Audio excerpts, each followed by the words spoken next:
할렐루야. 주님께서 우리와 같이 계십니다. 주님이 함께 하시니 오늘도 우리에게 좋은 일이 있을 줄 믿습니다. 오늘은 누가복음 11장 1절에서 4절까지의 말씀 같이 보시겠습니다. 누가복음 11장 1절에서 4절까지 다 같이 합독합니다. 시작. 예수께서 한 곳에서 기도하시고 마치심에 제자 중 하나가 여짜오되 주여, 요한이 자기 제자들에게 기도를 가르친 것과 같이 우리에게도 가르쳐 주옵소서. 예수께서 이르시되 너희는 기도할 때 이렇게 하라.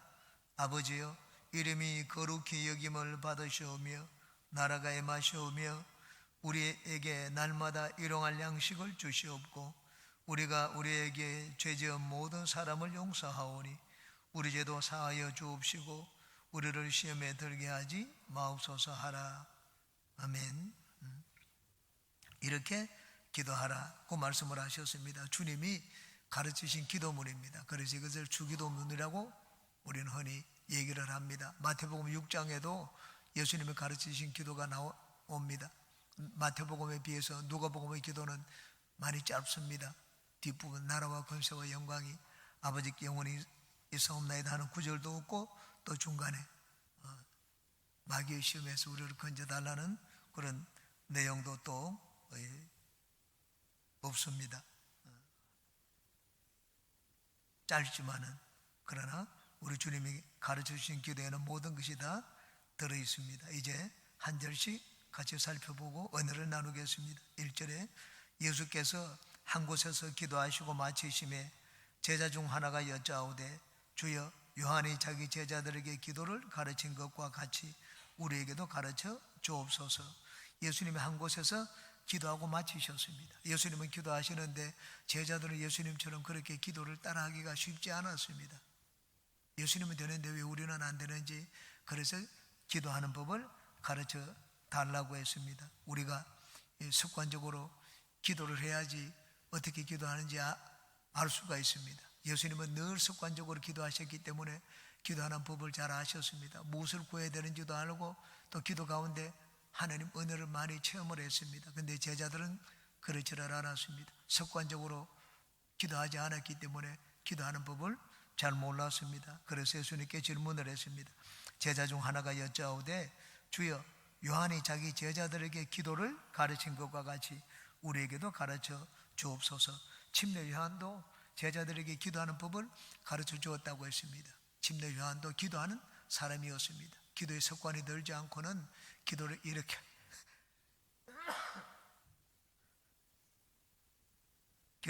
하라 저렇게 하라 가르칠 수가 없습니다. 예수님이 제자들에게 기도를 가르친 것처럼 우리도, 우리 자녀들이 또 우리 신앙의 후배들이 기도를 어떻게 합니까? 물을 때 기도는 이렇게 하라 저렇게 하라 가르쳐 줄 수 있는 그런 사람들이 다 되어야 됩니다. 여기 나오신 분들은 다 기도하시는 분들입니다. 기도하기 때문에 기도를 어떻게 해야 되는지 우리가 또 잘 알고 있습니다. 이제 예수님이 가르쳐 주신 기도를 살펴보겠습니다. 2절입니다. 예수께서 이르시되 너희는 기도할 때 이렇게 하라. 아버지여, 이름이 거룩히 여김을 받으시오며 나라가 임하시오며.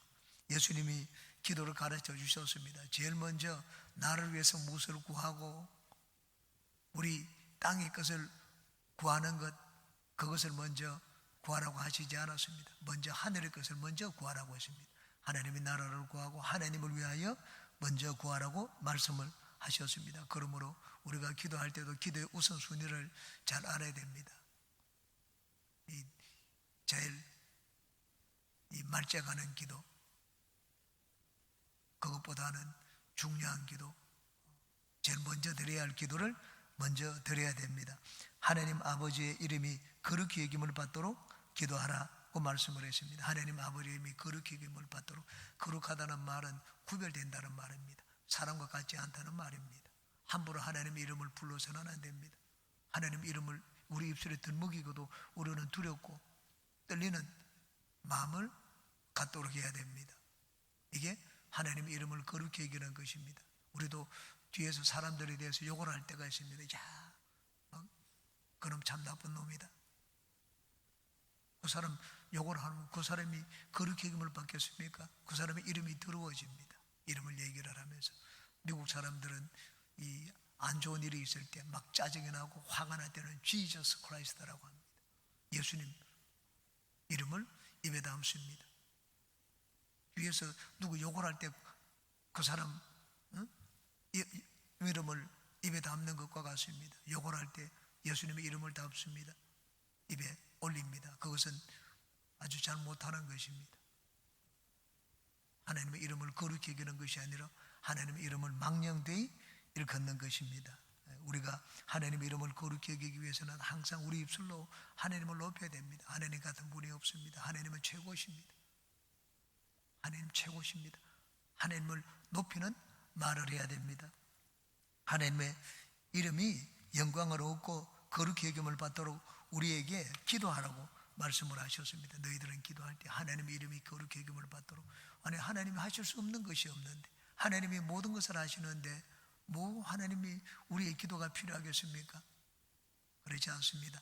여기 보니까 예수님이 하나님을 위해서도 기도하라고 말씀을 하셨습니다. 어떻게 하나님을 위해서 우리가 기도를 해야 되고 그렇게 할 필요가 있습니까?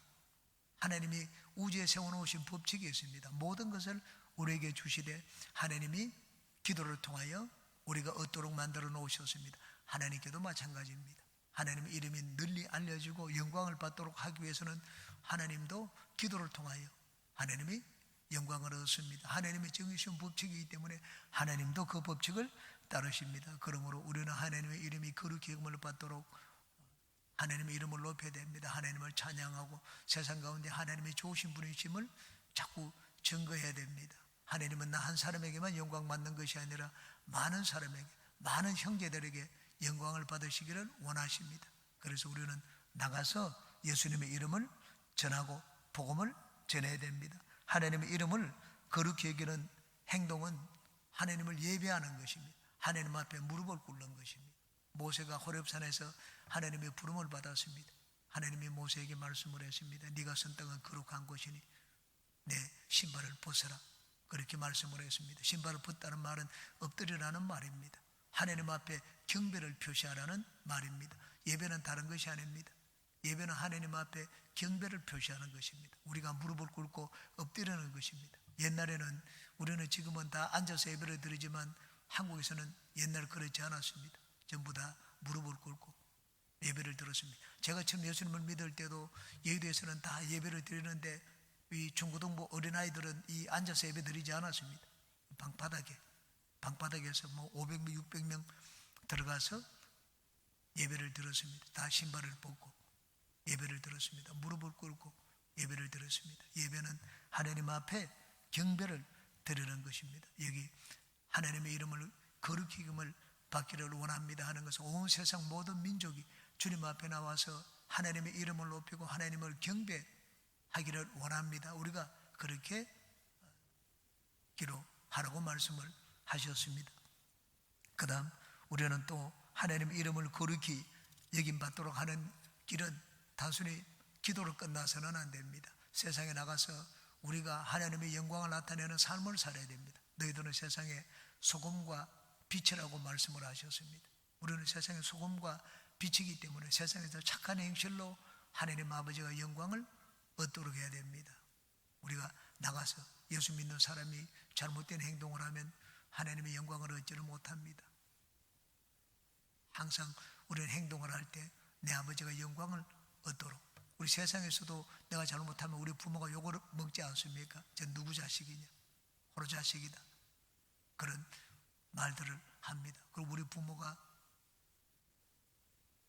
영광을 얻지를 못합니다. 하나님 아버지께도 마찬가지입니다. 우리 행실을 통하여 하나님이 이름이 높임받고 영광을 얻도록 해야 합니다. 하나님은 거룩한 분이시기 때문에 하나님은 우리 사람과 다릅니다. 하나님 예배라는 것은 하나님 앞에 합당하게 드려야 될 것을 드리는 것을 말합니다. 하나님은 우리와는 비교가 되지, 인간과는 비교가 되지 않습니다. 지극히 높고 거룩하기 때문에 하나님의 그에 합당한 영광을 받으시도록 우리가 기도하고 또 그런 삶을 살아야 됩니다. 여러분, 우리는 기도도 할 뿐만 아니라 우리 삶이 하나님께 영광을 드리고 하나님을 높이는 삶이 되시기를 주의 이름으로 축원합니다. 그 다음 하나님의 나라가 임하도록 기도하라고 말씀을 했습니다. 하나님은 이 땅이 하나님의 다스림 받기를 원하십니다. 원래 하나님은 모든 것을 지으시고 하나님의 다스리셨습니다. 그런데 아담에게 이 땅을 다스리는 권세를 주셨습니다. 하나님의 형상을 아담에게 주어서, 여러분, 내가 어디까지 다스리면 거기다가 내가 여기까지는 내 땅이라고 표시를 합니다. 왕이. 우리 개인도 개인의 땅에 지계석을 표시를 하고 나라도 이 국경선을 표시를 합니다. 옛날에는 나라가 그 국경선을 표시할 때 그 왕의 상을 거기다가 세워 놓았습니다. 왕의 상을. 하나님의 상을 우리에게 새겨 놓았습니다. 형상. 어디까지 다스리는가? 하나님의 영의 세계만 다스리는 것이 아니라 이 땅도 다스린다는 것을 표시하기 위하여 땅에 사는 우리에게 하나님의 이 영역 표시를 해놓았습니다. 그것이 우리에게 심어둔 하나님의 형상입니다. 그런데 우리가 마귀의 게임에 빠져가지고 우리 조상 아담이 에덴 동산을 잃었습니다. 낙원이 아니라 이제는 신낙원이 되었습니다. 그런데 예수님이 오셔가지고 아담이 잃었던 그 신낙원을 회복시켜 주셨습니다. 이제는 우리가 예수 그리스도 안에서 하나님이 우리에게 주셨던 것들을 이제는 다 회복하고 누릴 수가 있습니다. 하나님의 나라가 임하도록 기도하라고 했는데 하나님의 나라가 어디에 임하도록 기도해야 되겠습니까? 하나님의 나라가 제일 먼저 나에게 임해야 됩니다. 그리고 나와 둘러싼 관계에 임해야 됩니다. 그 다음에 내 바깥에 환경에 임해야 됩니다. 하나님의 나라가 제일 먼저 나에게, 나의 영혼에 임해야 됩니다. 내 영혼이 하나님을 알고 하나님과 교제를 하고 하나님을 높여야 됩니다. 그 다음 내 마음과 생각입니다. 마음과 생각이 항상 깨끗해야 됩니다. 마음과 생각이 거룩하고 마음과 생각이 항상 올바라야 됩니다. 그래야지 하나님의 나라가 내 마음과 생각 가운데 임할 수가 있습니다.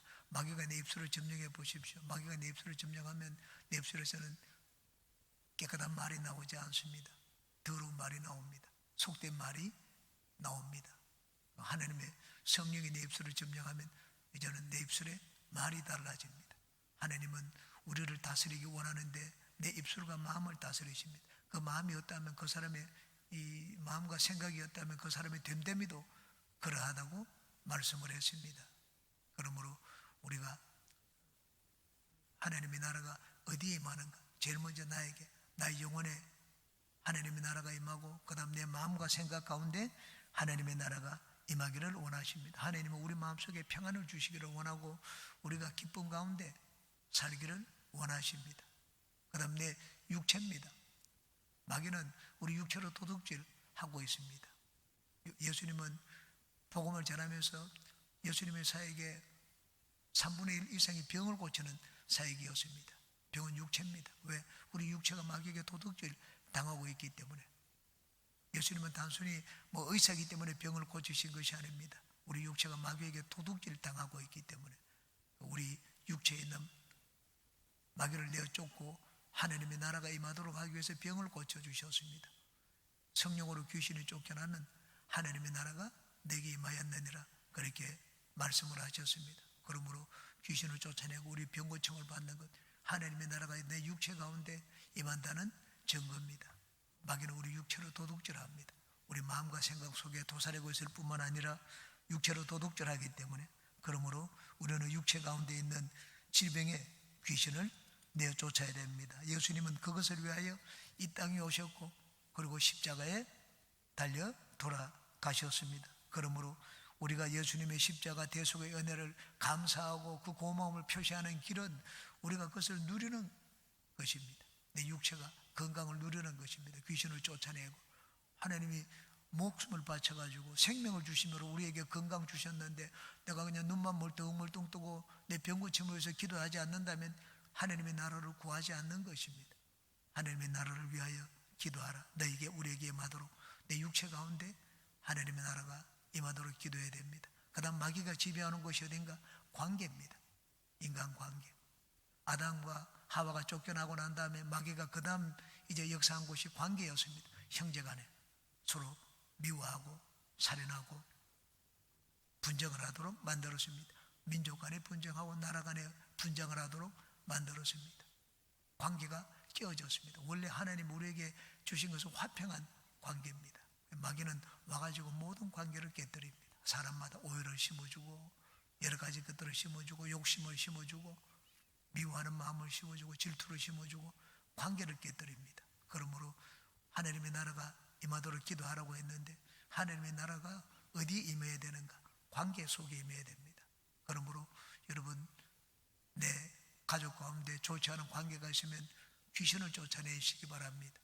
내 마음속에 있는 귀신 쫓아내고 관계 속에 있는 귀신을 쫓아내야 됩니다. 관계 속에 귀신을 쫓겨나면 이제 관계가 회복됩니다. 관계가 좋아집니다. 그 다음 환경입니다. 우리는 하나님의 나라가 환경에, 삶의 환경에 임하도록 기도해야 됩니다. 마귀는 우리가 사는 환경에 가는 곳마다 가시 원근기를 뿌립니다. 그러므로 환경에서 가시 원근기를 걷어내어야 됩니다.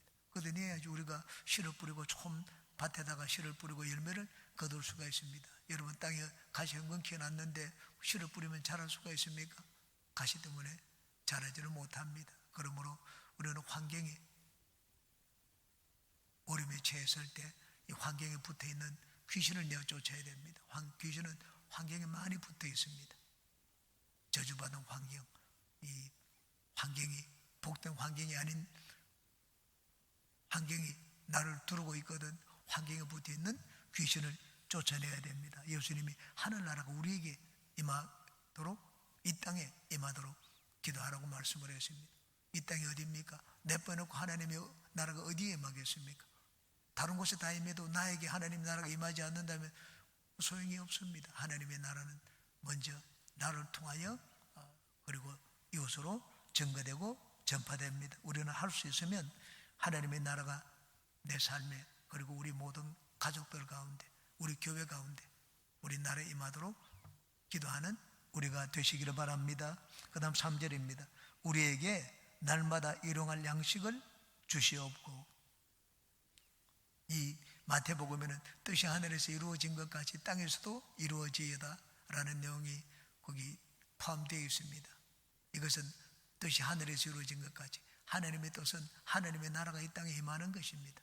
그러므로 앞에 있는 나라가 임하시오며 그 속에 하나님의 뜻이 다 포함되어 있다고 봐도 좋겠습니다. 우리에게 그 다음 날마다 일용할 양식을 주시도록 기도하라고 말씀을 하셨습니다. 일용할 양식을 달라고, 날마다 일용할 양식을 달라고 기도하라고 했습니다. 하나님이 우리가 구하기 전에 있어야 될 것을 다 아시는데 뭐 또 구해야 될 필요가 있습니까? 여러분 이 가운데 매일 일용할 양식을 구하는 분이 있습니까? 아마 없을 것입니다. 매일 먹을 것 달라고. 그런데 하나님은 우리가 매일 일용할 양식을 구하며 살기를 원합니다. 일용할 양식은 그것이 있어야 살지 않습니까? 다시 말하면 하나님께 매일마다 매달려 살라는 말입니다. 이스라엘이 광야에서 생활을 할 때 매일 이스라엘은 하나님께 매달려 살았습니다. 하나님이 이스라엘에게 이틀분의 양식을 주지 않았습니다. 하루분의 양식을 주었습니다. 나가서 이틀분의 양식을 거두어 가져오면 이틀분의 양식은 절반은 썩었습니다. 내일 일하지 않고 먹으려고 해도 보니까는 썩어서 먹을 수가 없었습니다. 안식일 날, 안식일 전에는 이틀분의 양식을 하나님이 내려주셨습니다.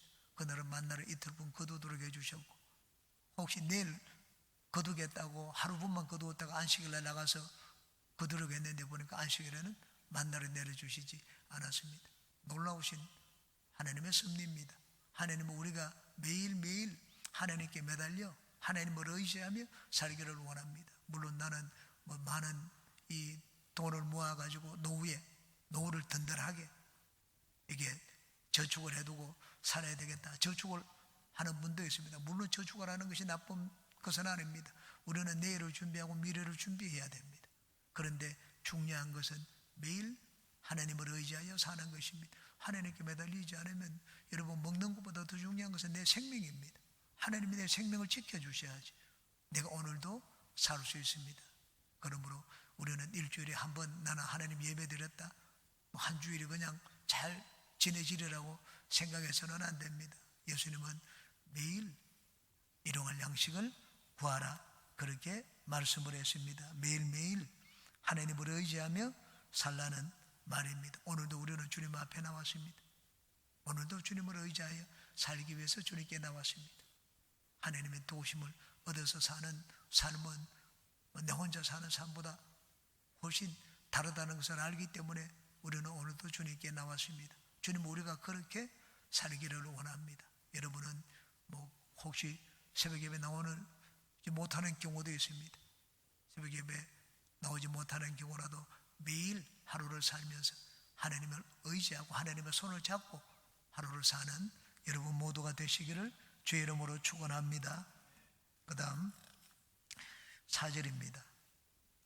우리가 우리에게 죄지은 모든 사람을 용서하오니 우리 죄도 사하여 주시옵고 우리를 시험에 들게 하지 마시옵소서 하라. 죄지은 모든 사람을 용서하오니 우리 죄도 사하여 주시옵고 라고 했습니다. 용서하면서 용서를 구하라고 했습니다. 나는 용서해 주지 않고 하나님 앞에 용서를 구하면 좀 뻔뻔스럽지 않습니까? 하나님 모든 것을 다 아시는데 나도 이렇게 하고 하나님에게 구해야죠. 나도 다른 사람에게 도와주면서 내가 하나님 앞에 도움을 구해야죠. 내가 나누어주면서 하나님 앞에 나 좀 나누어 달라고 하나님께 요구해야죠. 내가 다른 사람을 용서하면서 내가 하나님 앞에 용서를 구해야지. 하나님 앞에 용서를 빌 때는 내가 용서하면서 용서를 빌라고 말씀을 하셨습니다. 우리가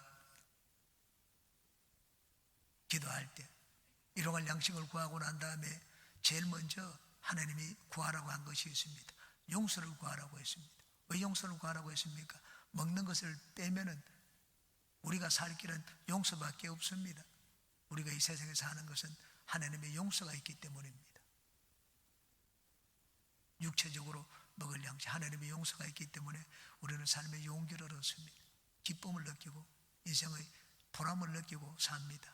용서받지 못한 사람은 겉으로는 아주 번듯하게 보일지라도 그 속은 그렇지 않습니다.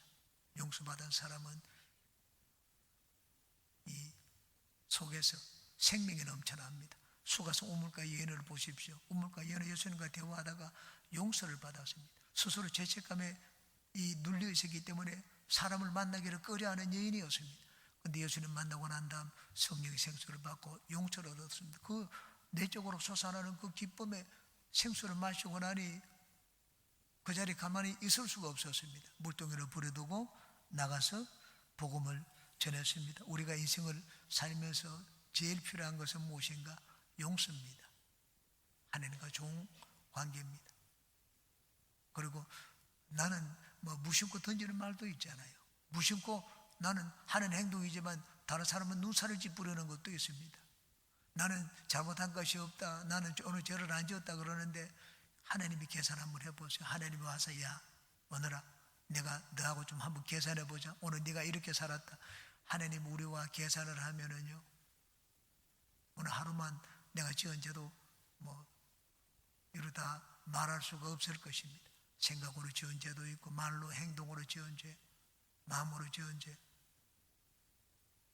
하나님이 바르게 살라고 했는데 나는 바르게 살지 않고 늦장 부리고 게으르고 다 하나님 보면 전부 죄악입니다. 죄악의 목록을 얘기하면 이루 말할 수가 없을 것입니다. 우리가 인생을 살면서 하나님의 용서의 확신을 가져보십시오. 그러면 우리 인생을 사는데 힘을 얻어 소망을 가지고 힘을 내어서 살 수가 있습니다. 그러므로 항상 하나님 앞에 용서를 얻기 위해서는 내가 용서하면서 용서를 구해야 된다. 자비로운 사람이 되어야 됩니다. 마음이 너그러운 사람이 되어야 됩니다. 인자한 사람이 되어야 됩니다. 우리가 인자한 성품을 가져야지 하나님의 인자함을 우리도 체험할 수가 있습니다. 우리를 시험에 들게 하지 마옵소서 하라고 했습니다. 시험에 들지 않도록 기도하라고 했습니다. 시험에 들게 하지 마옵소서. 시험은 마귀가 주는 것입니다. 시험은 마귀가. 그런데 시험에 들지 않도록 여기 시험에 들게 하지 마시옵소서. 그러므로 시험에 드는 것은 나와 마귀와의 문제가 아닙니다. 하나님과의 문제입니다. 시험에 들게 하는 분은 누굽니까?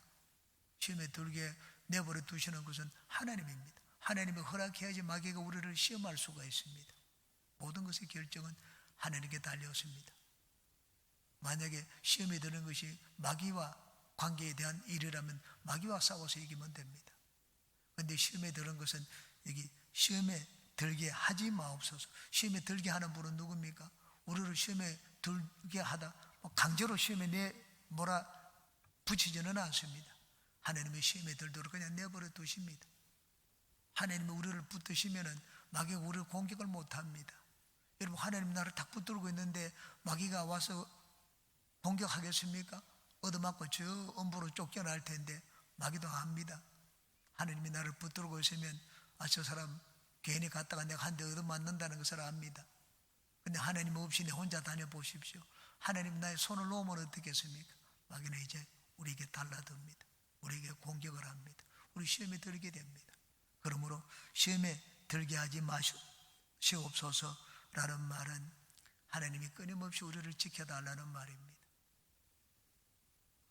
하나님을 의지하며 살라는 말입니다. 우리를 마귀의 시험에 들게 하지 마옵소서. 하나님이 나를 붙드는 손을 놓지 마시옵소서라는 말입니다. 우리는 늘 하나님의 손을 잡고 인생을 살아야 됩니다. 하나님 우리 손을 놓으면 어떻습니까? 하나님이 손을 놓으면 우리가 시험에 드는 건 잠깐입니다. 다윗은 하나님의 누구보다도 하나님이 다윗을 사랑했습니다. 다윗을 보니 내 마음이 합한 자라, 내가 저를 통하여 내 모든 뜻을 이루겠다고 하나님이 말씀을 하셨습니다. 그렇게 하나님 마음에 합한 자, 하나님이 사랑하는 다윗이 하루 한순간에 시험에 들었습니다. 지붕에 올라가 가지고 밤중에 한 여자가 목욕하는 것을 보고는 이제는 음욕을 품게 되었습니다. 죄를 지었는데 모든 죄를 다 지었습니다. 거짓말을 했죠. 남의 아내를 빼앗았죠. 대량 살인, 살상을 하는 죄를 지었죠.